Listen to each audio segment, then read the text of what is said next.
Hello, my friends. How are you doing today? I'm doing okay. I've had a great Wednesday. Guess what I found? I found the interviews of interviews. The year was 2008. 2008. I was very popular then. I was traveling all around the country, doing my basics of the faith situations, and um, I found this particular thing in stacks. I have stacks here. All these are radio shows, interviews, sermons, Bible studies, all of that. Now, for the rest of my life, I'm dedicated here to playing some of this stuff and let you people listen because, as I said, when I die, well, let me put it this way. You'll understand as you listen to this interview. At the time that I was doing my work in the church, there were so many crooks, bandits, illegal people. Got a little runny nose. There's so many illegal people doing illegal things, saying illegal things that God called me to be in to what I am because He knew that I would fulfill His cause by doing what I have to do. And I found this copy of a guy called me from Detroit, Johnnie Small. I don't know where Johnny is now or what Johnny is doing, but Johnny was curious about whether he had been called to be a pastor. And a lot of young men always call me. How do I know God is calling me? So I began to tell him about what the pastorate is all about. Now, you get a chance to listen to this, and you can chime in, leave your comments if you want to after the fact, or just listen through it like I'm listening to it for the first time with you, okay?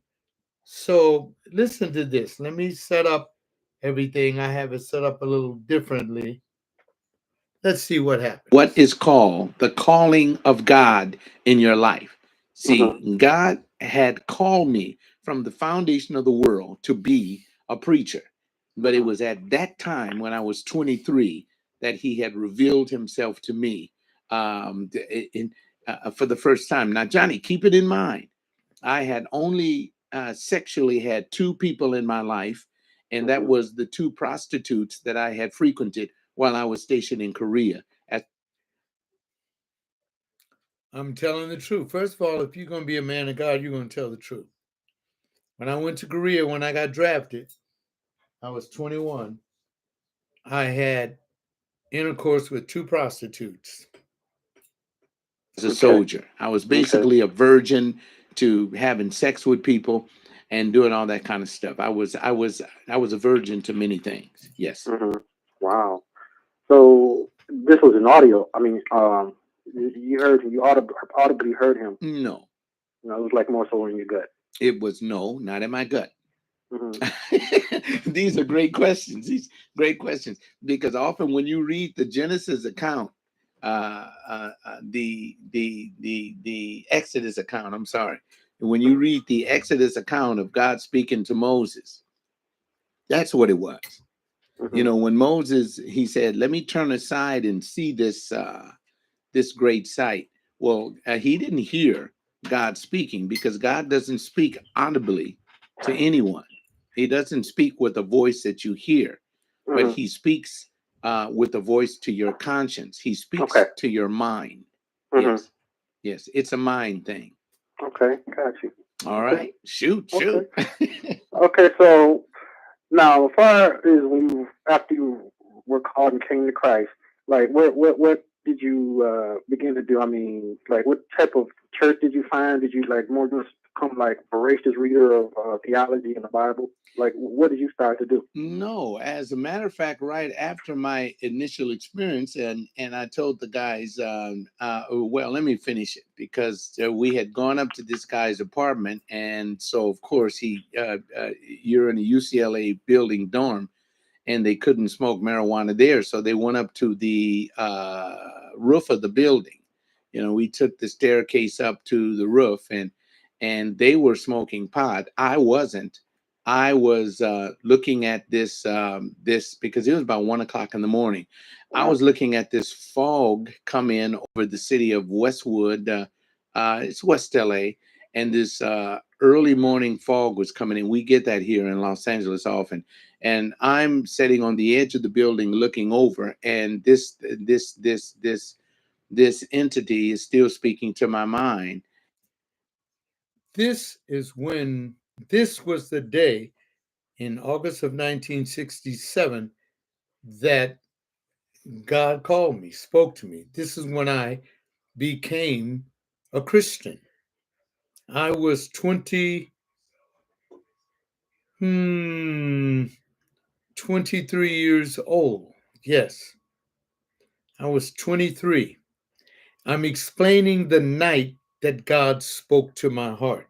Listen to this. Mm-hmm. And I'm talking to God, and I'm saying, thank you, Lord, thank you. And it is when he directed my mind to be taken back home. So I told the Mm-hmm. guys to take me back home. They didn't want to take me back home because I was riding with them, and being that I was the only African American there, I got kind of forceful and used some choice language.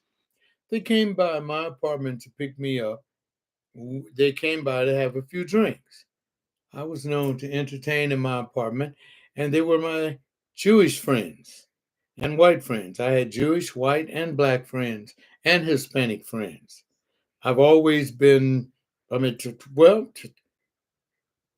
my apartment was near Hollywood, so I was there. So I invited them by for a drink, and then this is when God called me. Watch this. And they finally got in the car and took me back home Yes. to my apartment against their chagrin. And when I got home to my apartment, I got on my knees on my bed and I prayed for the first time in my life. I Wow. wasn't praying and weeping. I was laughing. I was full of fond joy. And then the Lord told me in my mind to go next door, and it Mm-hmm. will be told me what I'm to do. Now, Wow. this is wild. This is wild, man. You want to hear it?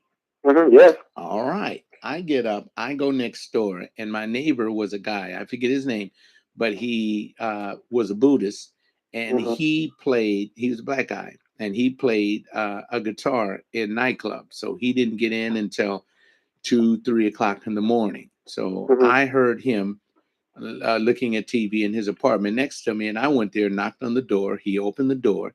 He was looking at television in front of the TV, and I was standing in back of the television looking at him, and I was telling him about I had met the Lord.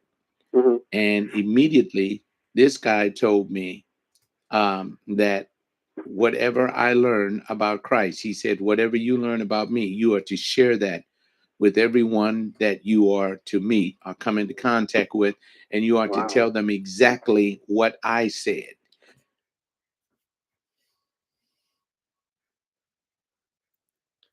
I know it's hard for you to believe this, but I remember like it was yesterday.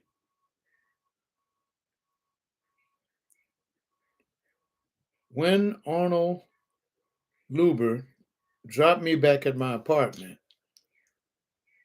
I had gone up to my apartment. I was in apartment number 3, and this guy that I'm speaking of was in apartment number 2. And I was so excited about God having spoken to my mind. And yeah, we were smoking pot up there, but that wasn't a pot. As a matter of fact, the pot was no good. It was junk. I was so excited about sharing what had happened to me deep down in my heart. Nothing had ever happened to me like this before in my life. And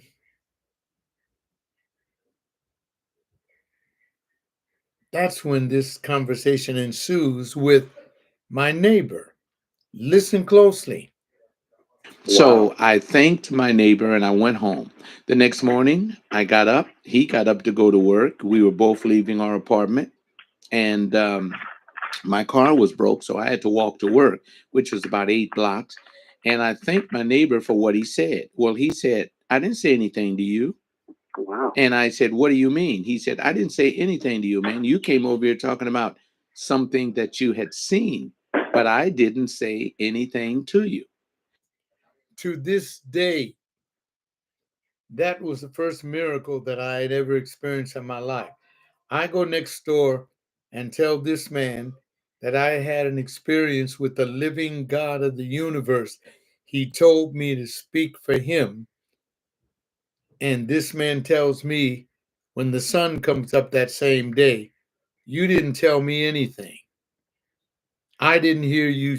You didn't knock on my door. What was that? I wasn't dreaming. This is all true. I'm telling you about my conversion experience. So after that, I thought that amazing. I went to work, had a great day, met some of the people that I was with the night before in UCLA. They asked me what happened. I told them that I'd become a Christian, that God had spoken to me. Of course, they laughed me into shreds. They said, and then Arnold said, "You were talking to somebody, man," and so I kind of laughed and I said, "Who was I talking to?" They said, "We don't know, but you were talking with somebody." So you were hearing from somebody that we weren't hearing from. Wow. And so I said, "How do you know that it was real?" He said, "Because of the way you were responding to whatever this person was saying to you." She said, "We were looking at your face and you were in sheer joy. We've never seen that." And he said, "The way you're looking now." He said, "You don't have a care in the world." And see, Johnny, it's been that way ever since I've been saved. It's Mm-hmm. been that way. Now, what did God call me to do? Well, I called my aunt. That was the only Christian that I knew. And I asked her, was she going to church Sunday? And she said, yes. And I said, I told her about my experience. And she says, boy, you've been smoking that weed again. And so I said, Auntie, trust me, this wasn't the weed. I smoke weed and Mm-hmm. this ain't never happened. So I went to church, picked her up, took her to church. I sat in Mm-hmm. the back row of the church. I hadn't been in that church since I was 12, 13 years old. All right. See? And now I'm 23 years old. I'm sitting in church with my aunt.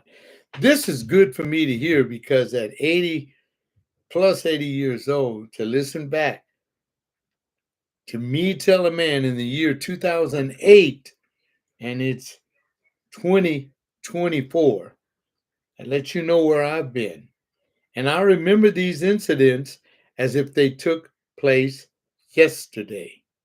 Listen to this. Listen to me tell a friend of mine in Detroit, Michigan in 2008 about my calling by God.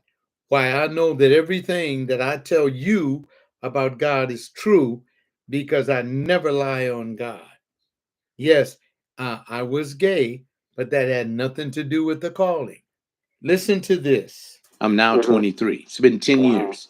Mm-hmm. The pastor looked, he thought that he knew me. Some of the older people thought that they knew me. It was a classical, small Black Baptist church, and I'm sitting in the back row, and practically no young people there at all. While the pastor's preaching, And I said that because the church at that time in 1967 was dying literally on the vine. That was right at the time before Charismata, Channel 40, TBN, tongue speaking. I don't think that Fred Price might have had a little Baptist church somewhere. There was no Faith Dome. There was none of that when I became a Christian. Now listen. James Billy Stanley, that was my pastor, while he's preaching, I'm hearing these words. All of a sudden, I began to weep. Johnny, I began to cry like a baby, saying, Mm-hmm. I'm sorry, Lord. Oh God, I'm sorry. It just all came out. It came time for the invitation. It was a Baptist church. And I wasn't crying because of anything that the pastor said. I was crying because of what God was telling me in my mind about lying, getting drunk, and all that. That's about the only thing that I'd ever done because I was a virgin. I wasn't going around touching nobody. As a young gay man, I didn't know how to engage in having wild sex like that. I've never been that kind of a person. But I knew that I was greatly attracted to males. It was unbearable. And I heard the wild stories about what they were doing to, uh, they used to call them sissified punks and faggots and stuff like that. I didn't want to be called that. So I just remained silent. And now here, God is talking to me. Wasn't reformed at that time. And so the invitation was given. Hmm. And the pastor would say, who wants to come and give their life to Christ? Well, I didn't know what he was talking about Right. Hmm. because I did that at my bed the night before. So my aunt hunched me and said, go up there. That proved that I knew nothing about church tradition. That's why in the church that I pastored, I never gave a formal invitation to come and join because I never had one. And I looked at her because I've always been a didactic kind of a guy. Right. I looked at her and I said, for what? And so she said, listen to what he's saying. And he said, if you, love the Lord and have given your life to Christ, come up here.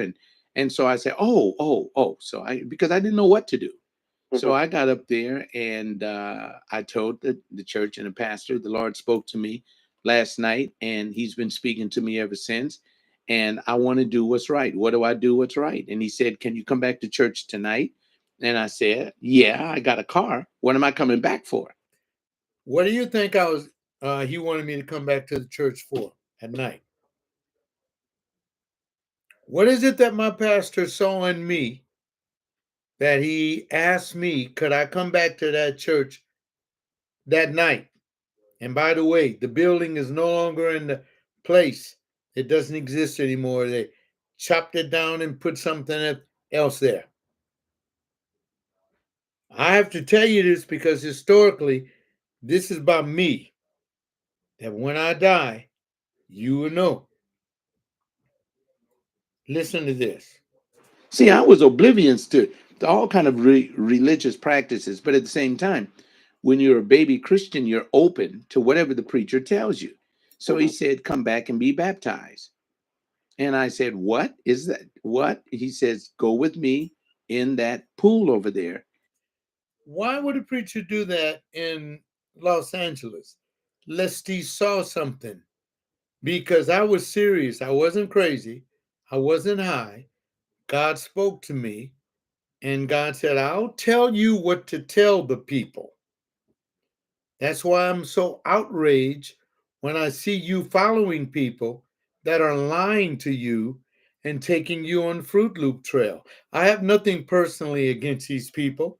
There's one thing that I know through my much study of that book and through that colonialized religion that we were given to follow, I'm trying to keep you safe.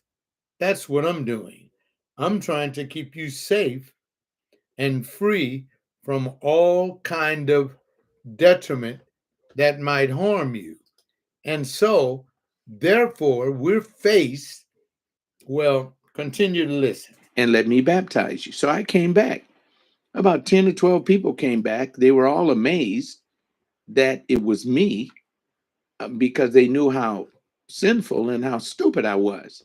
Right. Well, then I just started going to church, listening to the man of God for about 15 to 17 years.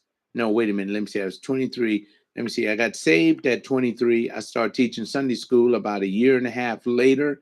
Wow. And then I kept coming to Bible study. And let me see. At 23, I was saved. And at 40, I think 39, no, 38, I was called to preach.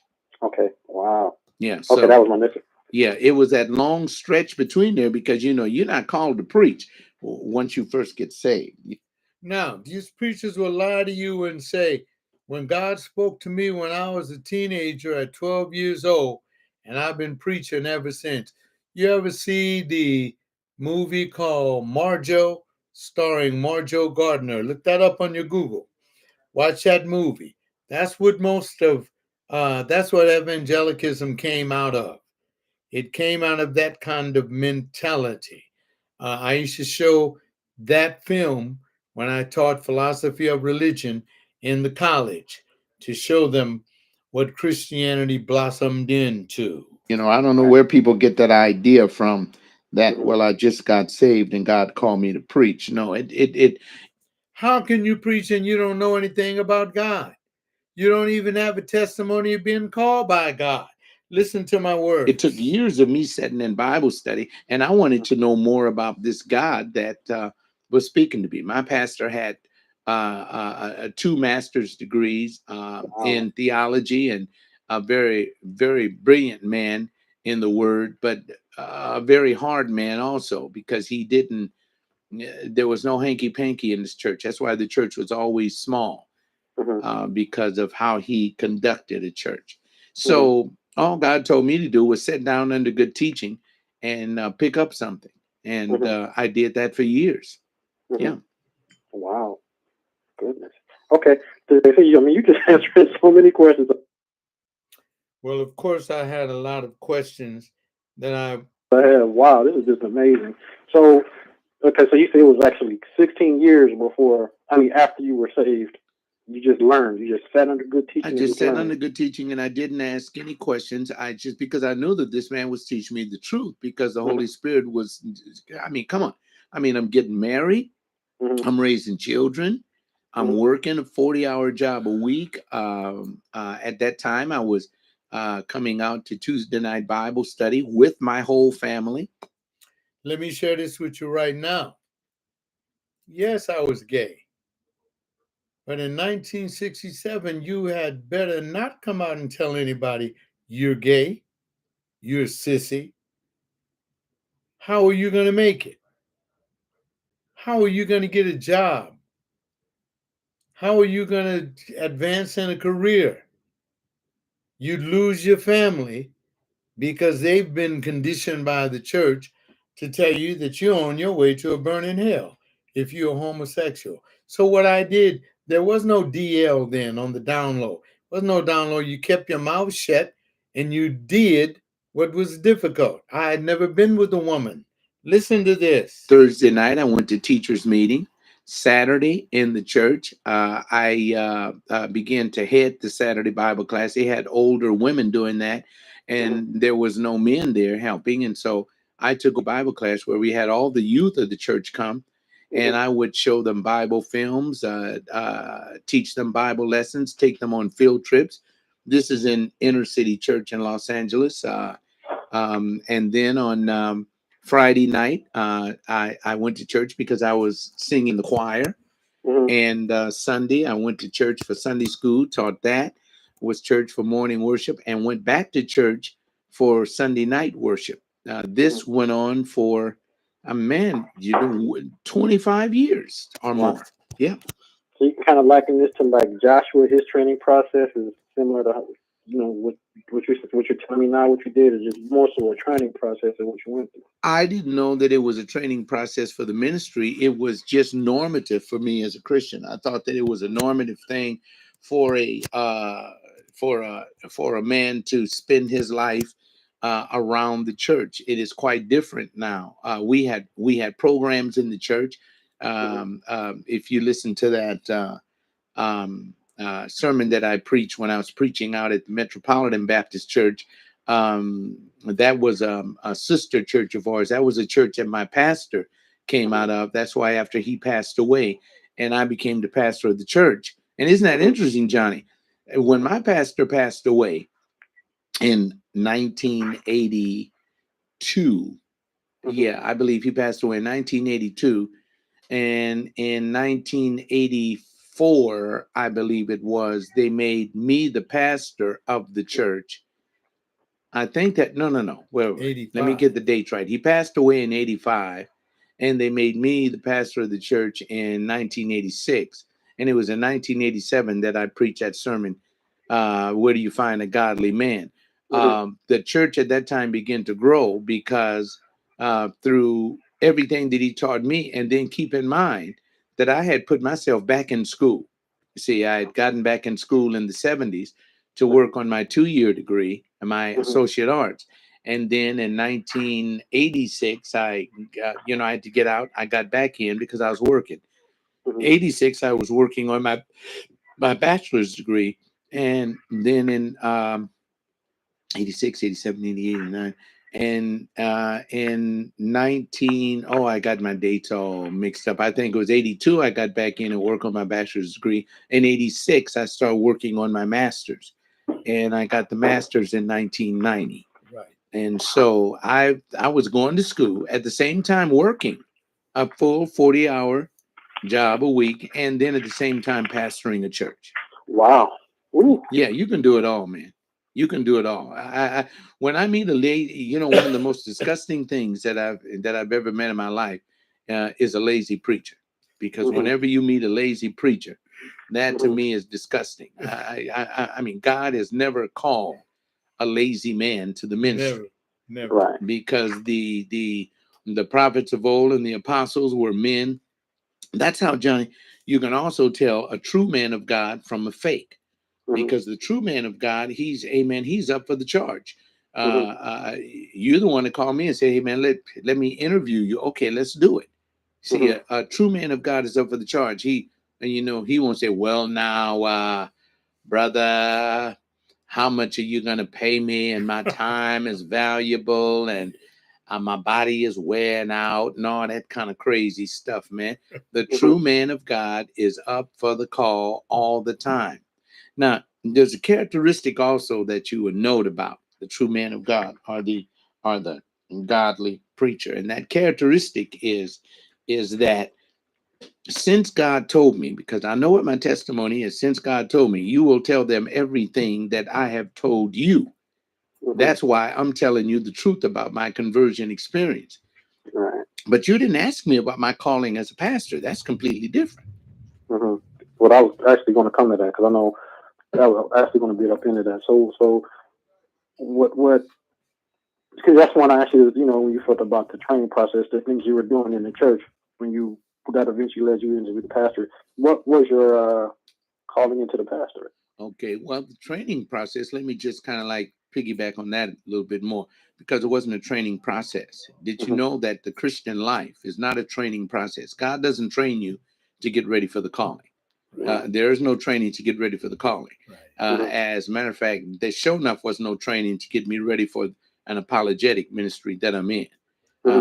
Because if God, that's a beautiful question, Johnny, because if God would have given any kind of indication on what he was going to lead me into, I definitely would have done like Jonah and run the other direction. That's why he don't be giving you no, man, no. He doesn't work like that. He doesn't work like that. Since he told me in 67, whatever I tell you, you are going to speak it.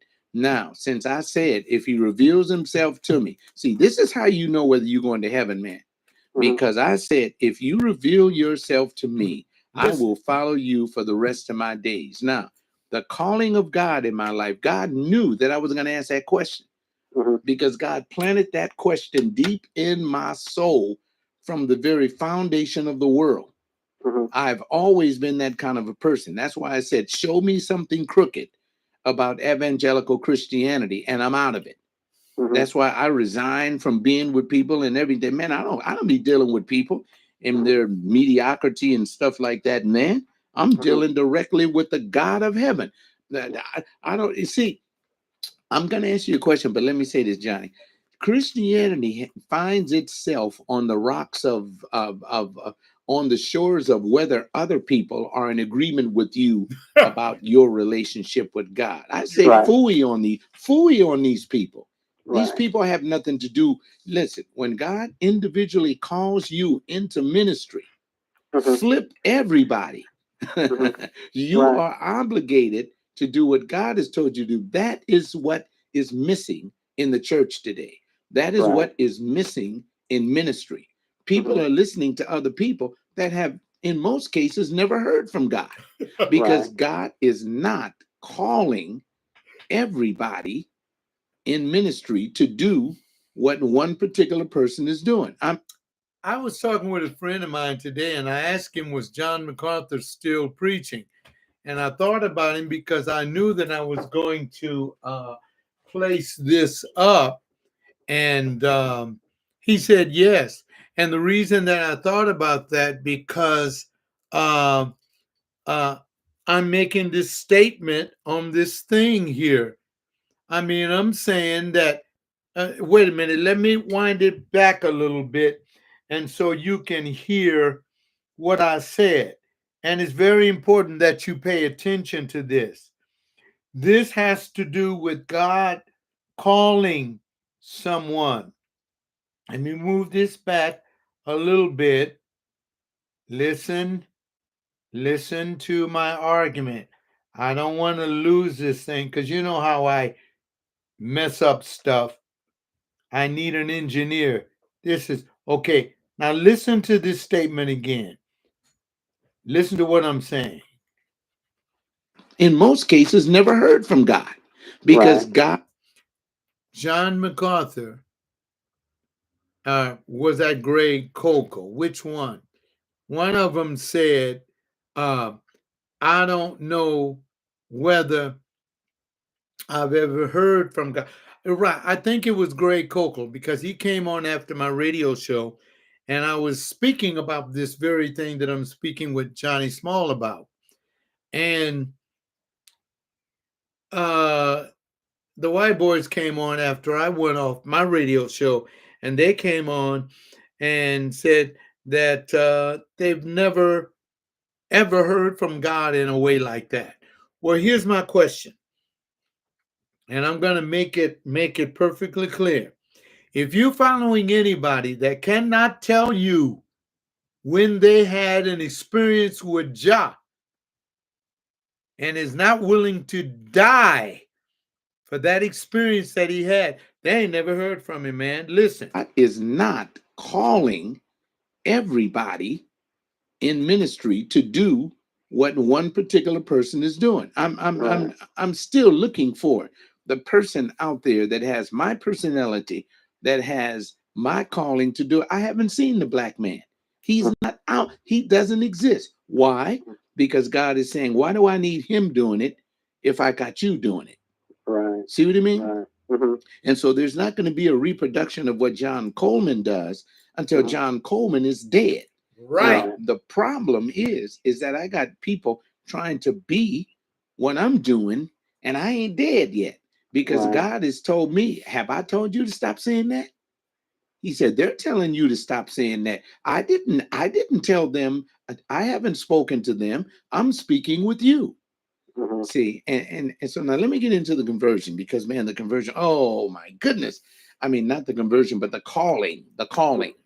There's one thing that I detested from the moment that I was a Christian, Mm-hmm. and I detested the calling of God in my life and being a pastor. I never wanted to be a pastor, Wow. because I said to God and to everybody, they said, as a matter of fact, an old sister in the church, your.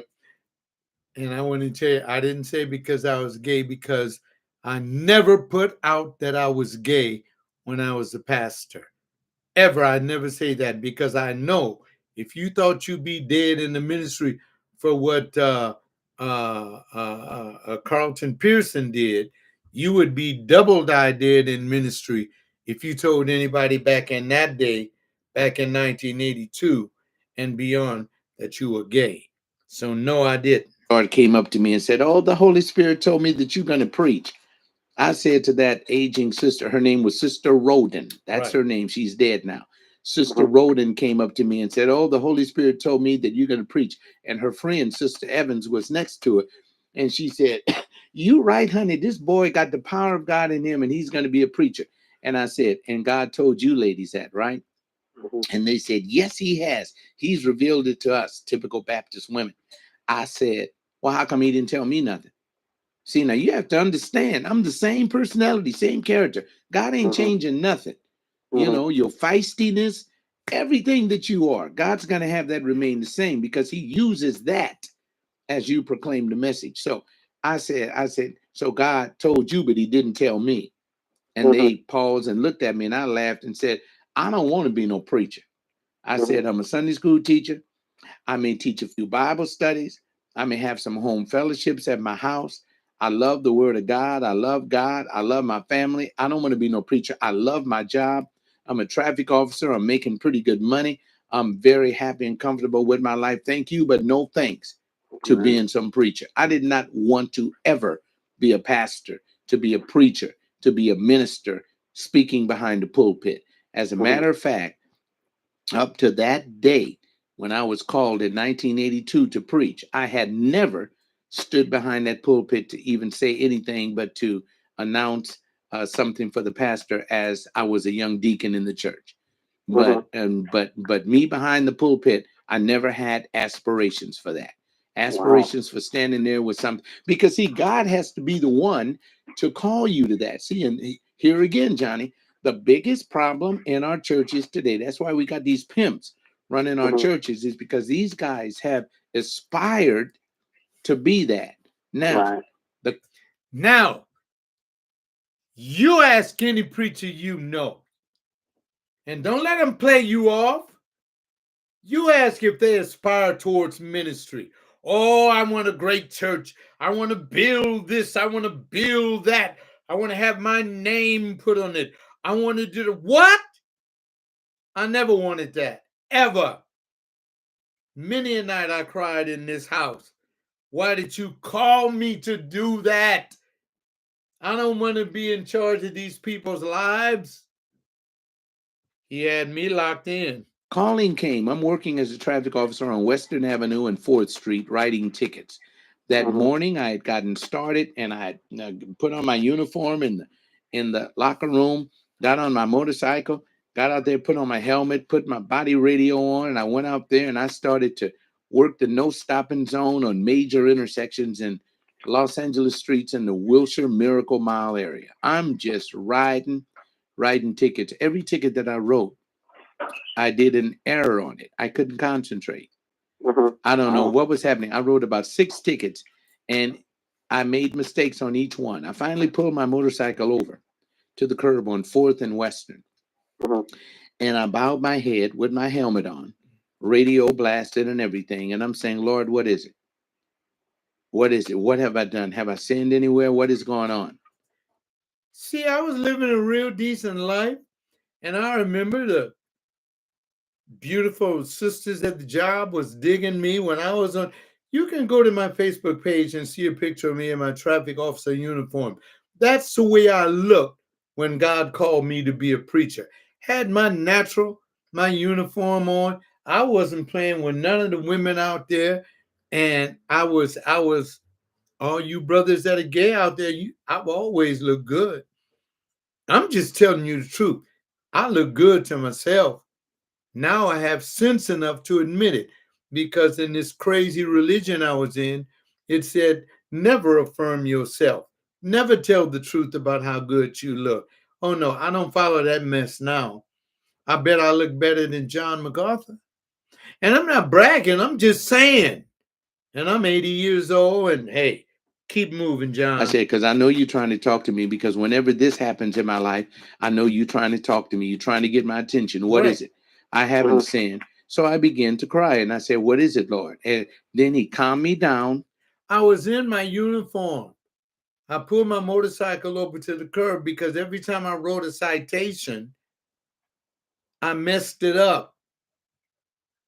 And I had to start all over again. I looked at the license and all the numbers was looking dyslexic. And that had never happened to me. And so I said, because that feeling came over me, that came over me in 1967, now it's happening in 1982. This is God calling me to preach. I couldn't do nothing right, so I pulled over. I'm on a 3-wheel motorcycle, LA City traffic officer on Western Avenue, weeping like a baby. I said, I haven't done nothing. Why are you doing this to me? Listen. Because that's the way he speaks to you. He calms you down because he wants to speak with you. Right.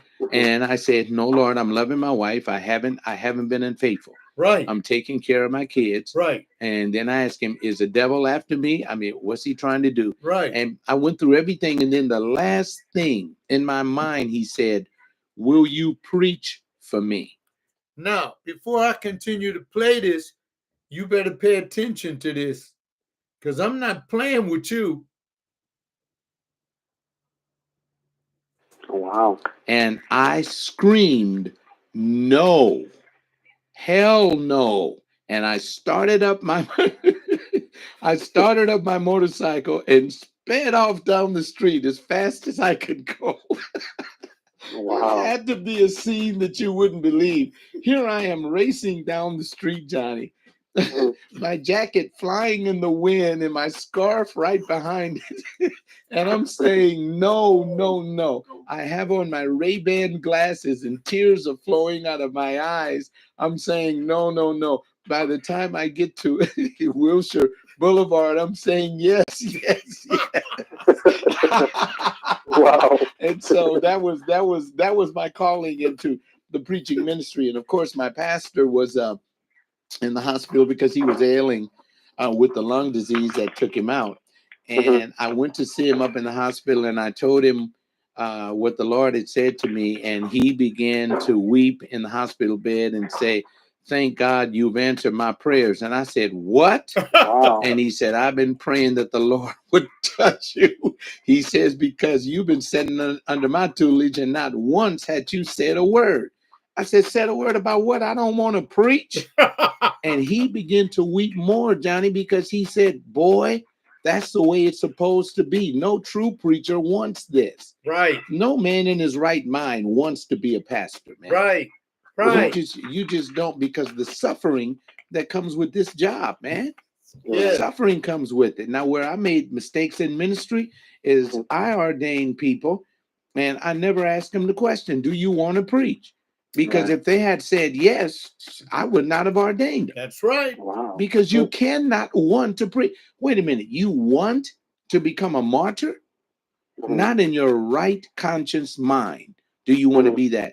Only when God calls you to be a martyr will you become one. Right. But that's how I was called to preach. And so what happened is that he said, I'm gonna give you a time to preach. And I said, why? And he said, boy, you got to exercise your gift. And so I said, what? And then he told me, you got to get back in school, because I had the AA degree, but I didn't have the BA. And I said, why do you have to go to school? And he said, man, black people ain't gonna follow nobody talking authoritatively that hasn't equipped himself. Well, that was in J.B. Stanley's day and in my day. Nowadays, black people follow anything. Any way the rooster crows and the bird flies. Oh, my mama's a pastor. Yeah, my cousin, my brother. Wait, keep going. To lead a body of Christ. And that's why I Right. think to this day that an education in theology is very important, especially all of that. So I began to major in I got in majoring in psychology. I changed the major to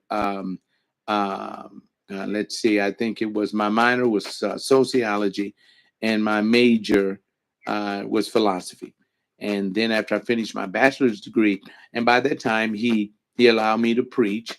And then there was another preacher in the church, Lewis Finister, who announced his calling after I announced mine. But he told me that God had called him before. And so I told him, I don't know what you're talking about, because we were both deacons. I said, I don't know what you're talking about, man. So yeah, that's when I started preaching. He gave me preaching time. And then I went into grad school to Talbot, and here we are today. Even God called me into an apologetic ministry. I pastored the Olivet Baptist Church, and then it was Living by the Word Bible Church, and now Anselm Bible Church. Yeah, Wow. yeah. Wow. And here I am. Yeah. Wow. So now, just saying now, in your ministry, what is your leadership style? What do you think is a good style of leadership? Well, my style of leadership is, and that's an excellent question. if you're talking about weighing that style against an evangelical scale, um, uh, I believe in the plurality of elders. Okay. I believe in a plurality of elders, but Now, that is also what sunk me, because evangelicism or MacArthurism teaches that. And I went to a school that MacArthur came out of, Talbot, when MacArthur started the Master's Seminary. And they believe, as many of the white churches believe, in a plurality of elders, meaning that there's more than one pastor in the church. Some of you have never heard that term before. If there's one pastor, and black people have most of the time have always had, there's only one pastor. What did the pastor say? What does the pastor tell you? I believed in the plurality of elders because I never wanted to be the pastor. All right. My name never was on money. I wouldn't have them put my name on money. Anytime you got to be senior pastor of the church and he got his name on all the money, you open for trouble. Because man, that money make you do some strange things. Money make you do stranger things than sex do. All right, let's continue. I do not believe that you should have a plurality of elders if those elders are going to challenge where God has led me. And that's what happened. I believe in the plurality of elders, and some of them are still alive. If they look at this, you call me up if I'm lying. You remember that day I was right outside this window in a car with a bunch of you. And I said, which one of you want to be the pastor of this here church thing? I was trying to get out of it then. And they all sat in the car lied. Oh, we don't want it. You lying hypocrites. Don't ask me why I don't go to church no more. Those are your lyingest fools you can find, are the ones that want to be a damn preacher. You don't want to be this. Stupid. In ministry. They can only challenge me if I'm sinning in some kind of way. Right. And I didn't go around sinning. When God speaks to your heart and your mind, you ain't going around doing that mess, fooling with people sexually and doing all that, even though I was gay. Because you're disciplined in any faith that you're in. If I was a Muslim, I wouldn't tell those clerics that I was gay. I'd keep that stuff silent for life. Because they'll run in on you and kill you.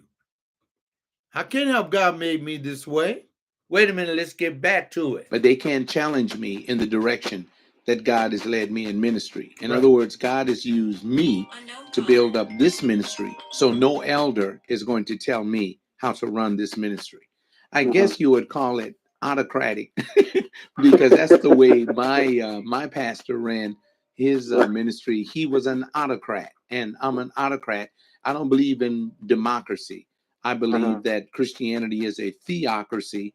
God is ruling, and God has chosen certain people to govern that ministry.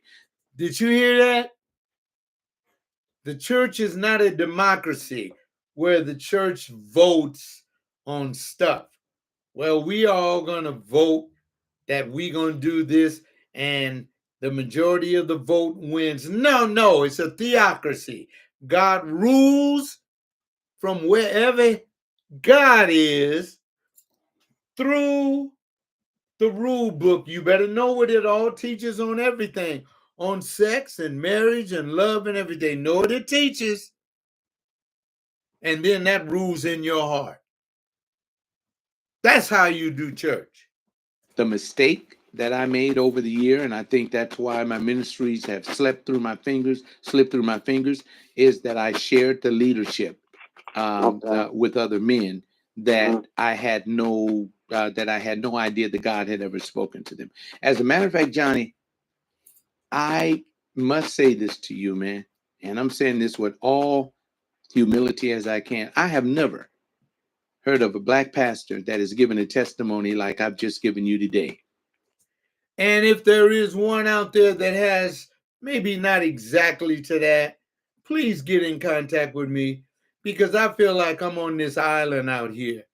I look around and all these preachers, I want to preach. I have to preach. I have to have this many people. I have to, the bishop said, and I got, shut up, Ever please. in my life, Mm-hmm. because they dare not, because they cannot, because they don't have a track record of that. And if you ask a pastor just it's the same questions, unrehearsed, that you're asking me, and to let that pastor talk you through his experience with God, they can't do it. All Right. they're going to say is that my mama told me I was going to be a preacher, and they Yeah. got up there and started running their mouths, and that's a shame before God. Right. I Yeah. hear you. But Wow. it is one of the things that has bothered me for years, because I'm saying, well, wait a minute, if God is working in my life like this, surely he is working in the lives of other people. But I Mm. guess not. Wow. Now I'll take that back because when I look at the life, even though J. Vernon McGee was very similar to me in personality wise, but as a white man and from the South with that, and they're still playing his sermons and everything like that. And Jay Vernon had just as much a detest for the church as I have. I don't hate the church. I just feel detestable about them. They make me sick. It is so other than because these people claiming to speak for God have never even heard from God. And they're making it up and getting rich off of many of you out there. Wow. I mean, well, so going along with this, I know you feel autocratic, rather. So as far as like the daily functioning of the church, now how do you feel as far as like with associates that you have in the church, as far as like delegating authority in order to get other things done in the ministry? I mean, how do you feel about that?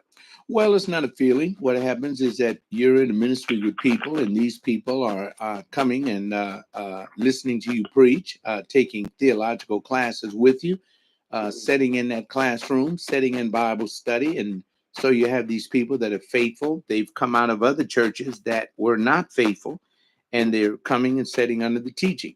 What I do is I do a church the same way that my pastor did. My pastor got there and he just taught. He Mm-hmm. taught the word of God. He wasn't Mm-hmm. promising anybody positions of leadership or anything. Mm-hmm. Now, what happens as the membership starts to do is pastoral care is I have a Bible study once a week. I have a webcast 7 nights a week. I have live preaching on Sunday morning. Uh, Mm-hmm. if they need me to come by their home for true spiritual counseling, I'll come by, but don't call me and waste my time because I'm too busy than to give personal pastoral care to anyone. Uh, Mm-hmm. I become frustrated when I share with people about what they ought to do and they don't do it. What I Mm-hmm. do is I walk away from that person. I look at that as casting your pearl before the swine, Right. Right. because and so what I do is I have lined up, and because you see our fellowship is a small one, but people know that they have access to me if they like to come by my home. I don't Mm-hmm. allow women to come by my home unless it's a woman that is sure of herself. Mm-hmm. And there's only about two or three women in the church that I allow to come by my home alone, Mm-hmm. because they know that I've told them um, time and time again, Yeah. it ain't gonna be no attraction here. I'm not gonna be falling in ministry over no woman, and so pastoral care is important to me. But I expect those limits to be looked at. There are Mm-hmm. limits because I don't have the elders in my church looking over my shoulder seeing what I'm doing. I'm Mm-hmm. not that. I mean, I'm telling these elders in my church, I'm saying, wait a minute. If I'm going to do something, I tell you I'm doing it because I'm Mm-hmm. not afraid of you. And I'm not afraid that you can take my church from me, because you can take nothing from me that God has given me. I says, no. I said, Now, did that make sense to you? I've never been fearful about anybody taking what God told me to do. God told me to do that. So I told him, go ahead, take anything you want. That's when they took the radio ministry. They tried to run and do that, messed it up. They're not doing it today. It's sad what people would do when they're greedy for what God never called them to do. That's why when you find a true cleric, a true man of God that's going to love you and tell you the truth, it may not look like these other clowns out here because, see, what they're trying to do is lead you down the primrose lane, another path. Speak, PJ. And I will, because I have admitted my sins to my elders. If you ever talk with him, Johnny, they would tell you, no, this man will come and tell me things that I didn't even want him to tell me, that he didn't need to tell me. I recall a number of years ago, I had went over to, I won't mention the brother's name. I went over to the brother's house, and another brother was over there, and I wanted to escape into oblivion. Lucy had long been dead, and it wasn't a sexual thing. It was something, and somebody gave me some bad weed, and that weed had me spinning out, and it made one brother, we had to take his car keys and hide them from him because we knew that if he got in the car, he'd kill himself. I felt extremely guilty about that as a pastor. Guess what I did? I called my associate pastor and told him where I was and told him to get over there. Then I called the chairman, the guy that handled the finances in the church, and he came over too. And when they got there, I confessed my sin of what I did. And I said, remove me from ministry as many months as you want. The congregation asked what I did, but they told me not to tell the congregation. They were wise enough to know that if the people had known what I did, they probably wouldn't listen to me anymore. I'm human. I'm not perfect. Never have been perfect. Ain't no pastor perfect. Why? Because they're just like you. Wow. Because I ain't scared of no man. Right. Ain't no man scare me. What you gonna do? And tell me to step? Wait, Johnny. Listen to this. If a group of elders would tell me to step down so I couldn't preach anymore, guess who would be the happiest jaybird in town? Me. I need somebody to tell me that I'm disqualified. See what I mean? And so I'm not walking around here trying to hide from some, henchman that can take my ministry from me. God is the only one that can do that. Right. And see, when the man of God runs a ministry in that way, Mm-hmm. it's like I tell the people to go to the church. I can't even tell you that you're going to heaven or hell. Right. I can tell by some things that you're doing in your life, but Mhm. God is the one that weighs you and judges you and does that. Right. So, yeah, the style of ministry is kind of unique.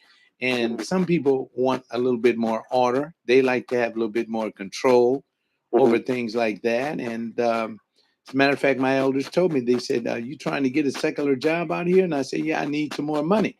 And they Mhm. said, man, look, don't worry about that. We're going to take care of it. And so, I got a good group of people. As long as, Johnny, I keep working as hard as I'm working. Okay. I'm a hard-working pastor. When a pastor is a hard-working pastor, the Bible says that he is worthy of his hire. Right. Right. And that's what I think I am. Right.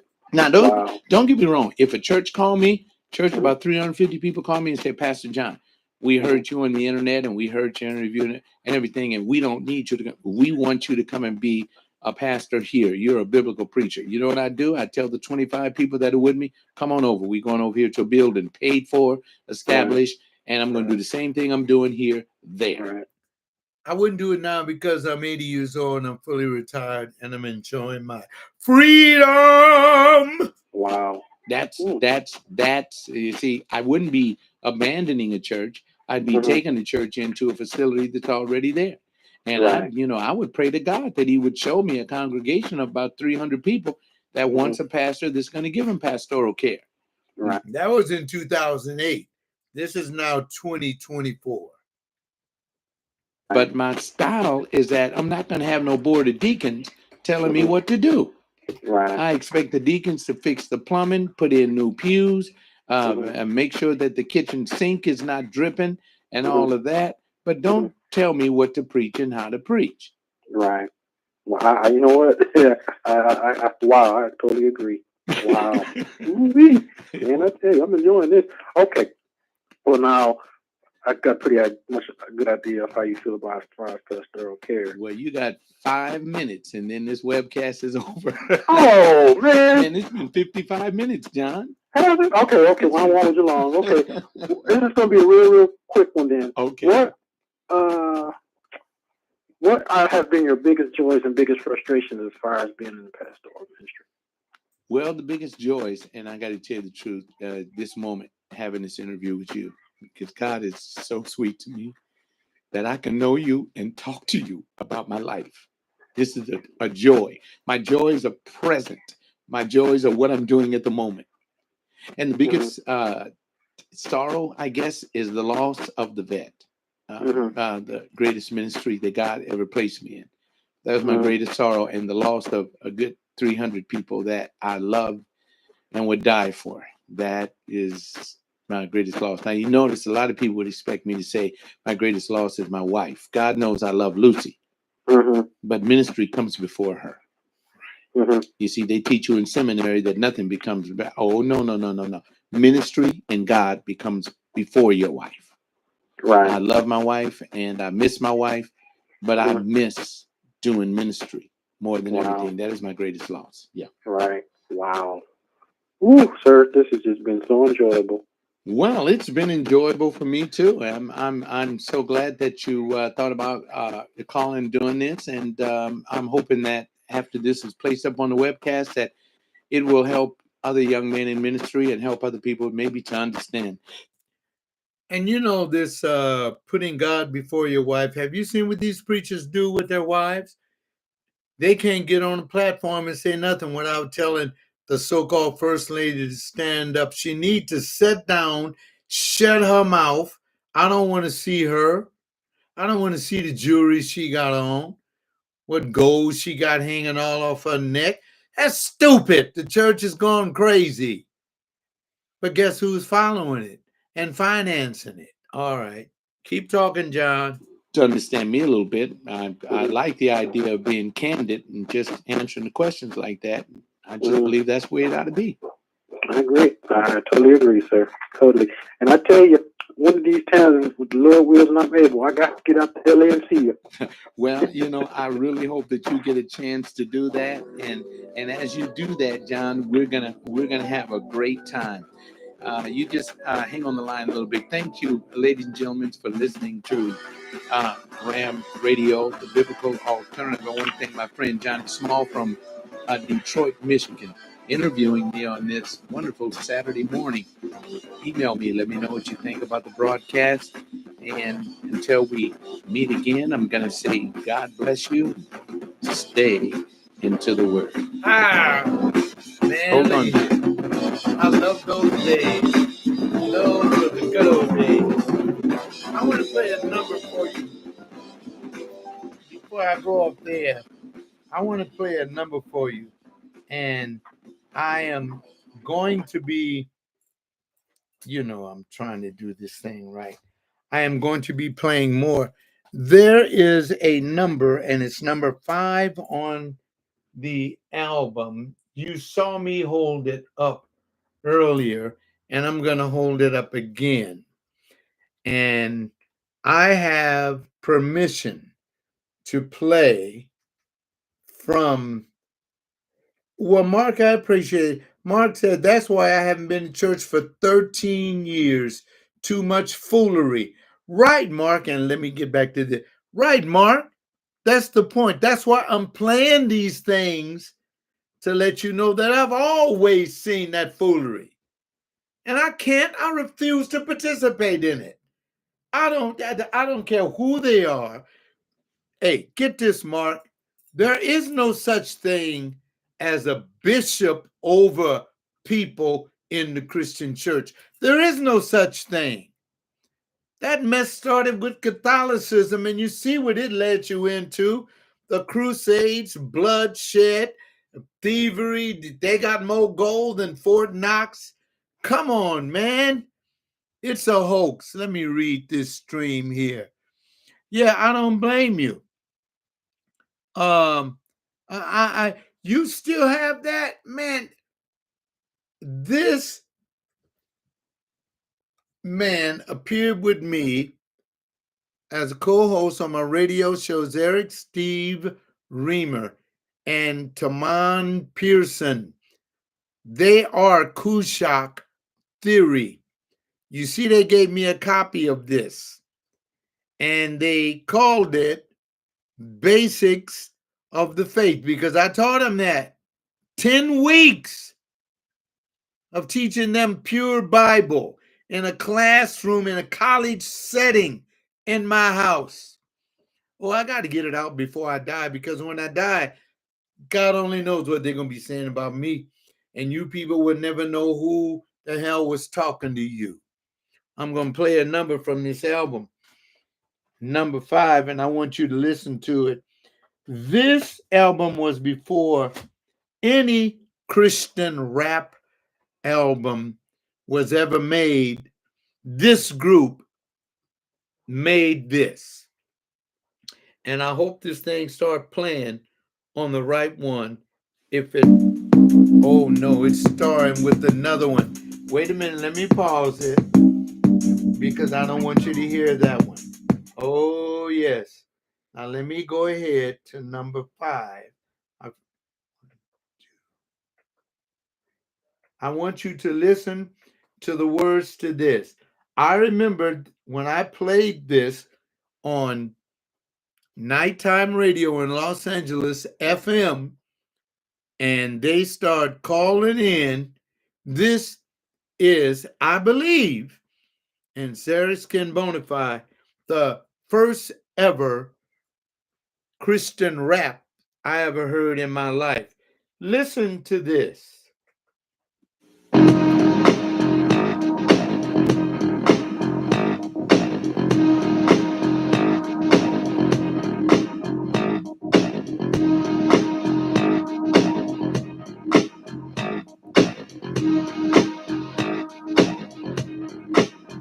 I see Superfly, Goldie, and Mr. B.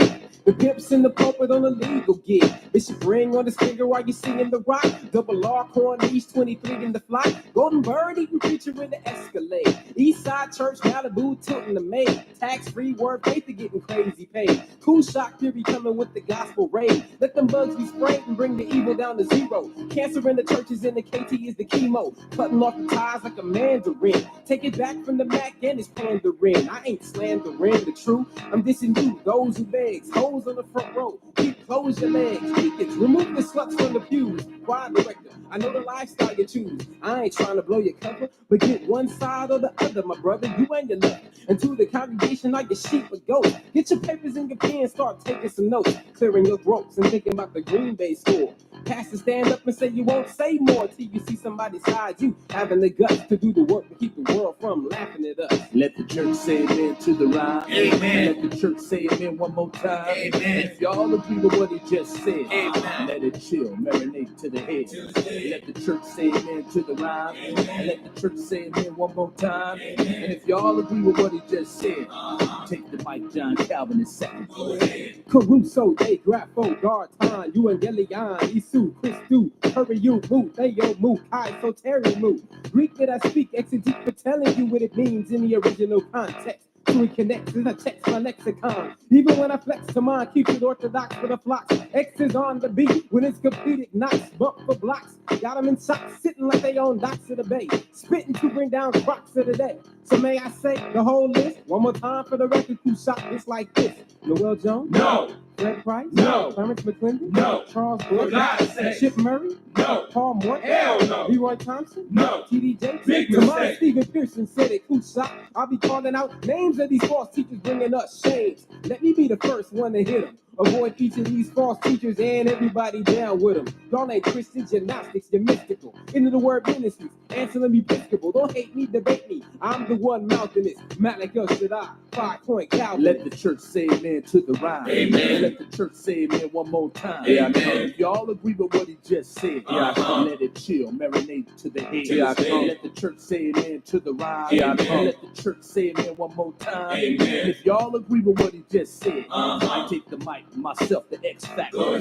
I embrace the dawn, circular like an Omicron. Lyrics expedite in the final like Omega. Dual authorship, flip the transcript, read in the father's part of the universe bigger. God spoke, but you'd rather play Sega. Self-record broken, so really that's no maker. Transmitting by blood smitten, third day getting, feeling transubstantial, catechismal bluff. I'm sanctified, Romans Y, Revelation 3, Laodicea, and Philadelphia E. Last church and ain't me. I do not preach green eggs and ham. I do not preach that Sam I am. I take the word straight with no lemon twister, charismatic chaser. Fine-tuned fit for service, pressed in exegesis for the into the word makers. Adored, floored in explanation, focused like a Navy SEAL Ranger. Trained in syntaxes, we whack the Reverend Ike throwbacks. The Diana followers and hollowers. The first century, we seize that. Mad contextual criticism. That scripture is never conceived by men's breed or good deeds, but only by what God breathed. Dual authorship of what the text sees, not by men's own means, but by God's themes and trees and creeds. That's what the baby Christians need.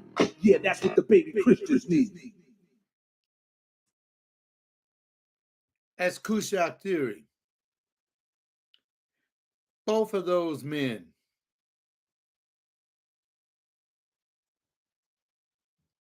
oh man, how many years did y'all spend in the classroom?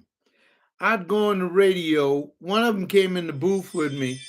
The other one was here in my home directing because we had two phone lines.